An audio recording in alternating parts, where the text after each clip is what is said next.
साल 2026 तक रूस अपनी पूरी तस्वीर बदलने वाला है। एनर्जी से लेकर स्पेस तक कुछ बहुत बड़े प्रोजेक्ट्स हैं जो बस खत्म होने ही वाले हैं, और ये ना सिर्फ मुल्क की इकोनॉमी बल्कि दुनिया भर में पावर बैलेंस को भी एक नई शक्ल दे सकते हैं।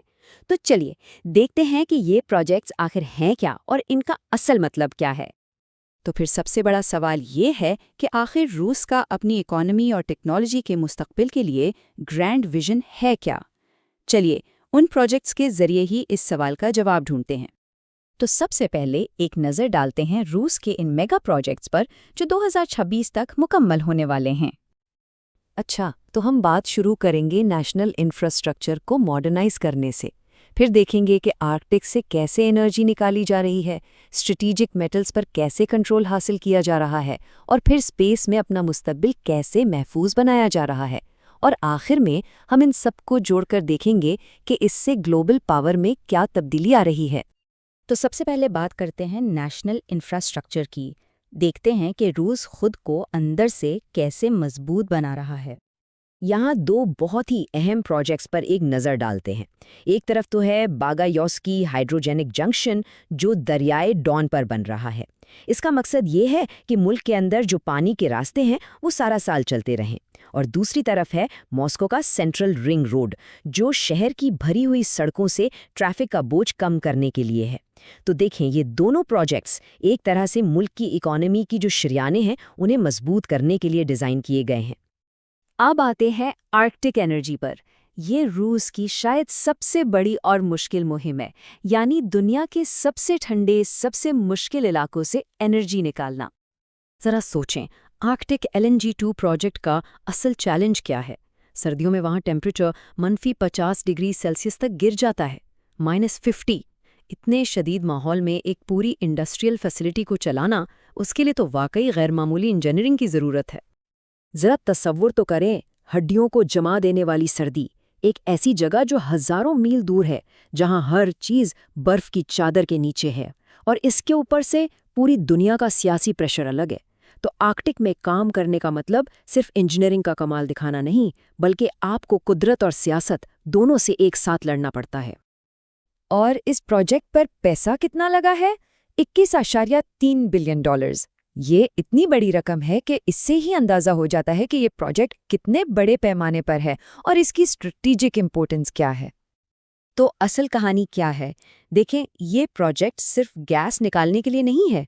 नहीं, ये इससे कहीं बढ़कर है। ये पूरी दुनिया के लिए एक पैगाम है, एक स्टेटमेंट है कि रूस ग्लोबल एनर्जी मार्केट में एक बहुत बड़ा खिलाड़ी है और वो किसी भी किस्म के दबाव में आकर पीछे हटने वाला नहीं है। अच्छा, एनर्जी के बाद अब आते हैं स्ट्रेटेजिक मेटल्स पर, यानी वो धातें जिनके बगैर आज हमारे फ़ोन, हमारी गाड़ियाँ और जितनी भी मॉडर्न टेक्नोलॉजी है वो सब नामुमकिन है। और इन नायाब वसाइल के लिए एक नई दौड़ शुरू हो चुकी है।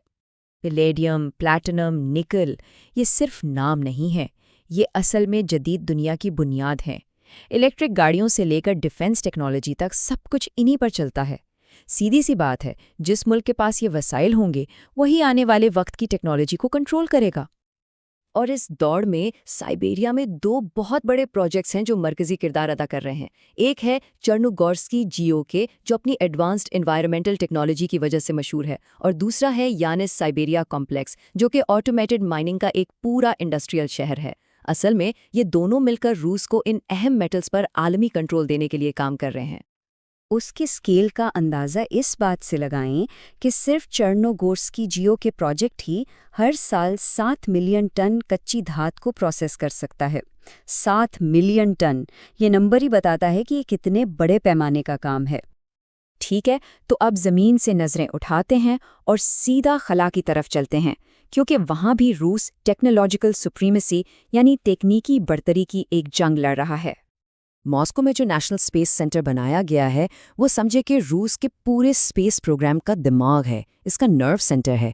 ये एक ऐसी जगह है जहां सैटेलाइट भेजने से लेकर रॉकेट लॉन्च करने तक, रिसर्च से लेकर डिफेंस तक और यहाँ तक कि कमर्शियल स्पेस वेंचर्स तक सब कुछ एक ही छत के नीचे से कंट्रोल होता है।